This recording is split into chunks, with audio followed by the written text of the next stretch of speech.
من هەفتەی پێشوو تەڵەبە هاتۆ بەلام بەڵێ کچم لە چۆ داوامەکە وەڵا کاکتۆجان لە ئەندازیاری داوامەکە لەش ساب زۆر باش.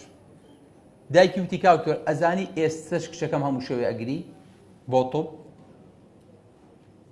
کاک حەزم لێی نییە. لە ئەندازیاری میعماری وەرگیرێیت لە خوار توبەوە زۆر جار لە هەندێک وڵات لە سەر و توبیشەوە تۆ ئێستاکەنش کێشی بەڕانی خۆتە.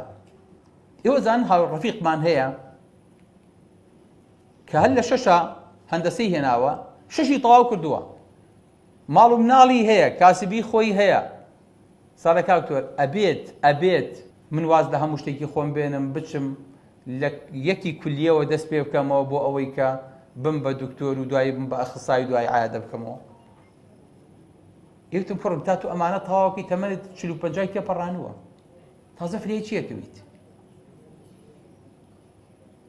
تەسەورەکەن خەڵکمان هەیە تیجارەت و کۆمپانیا و شەریکە و پارە و ماڵ و سەروەت و سامان و خێزان و خان و هەموو شتێکی خۆی هەیە وازی لە هەموو شتێکە ناوە لە سفرەوە دەستی پێکردێتەوە ئیساکە نەکولی ئاخوێنێ.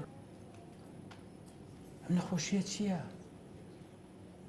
یعنی ئەوەی کە لە تۆب نەبێ ناژی ئەوەی دکتۆر نەبێ ناوی نییە شۆهرەتی نییە یعنی بەس دکتۆر ئەتوانێت خزمەت کا لە وڵاتەیە.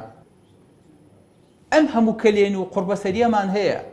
والله برام من پێتاڵم لە کولیەمان لە توبمان کەم نییە. تۆ زانی توب یعنی چی؟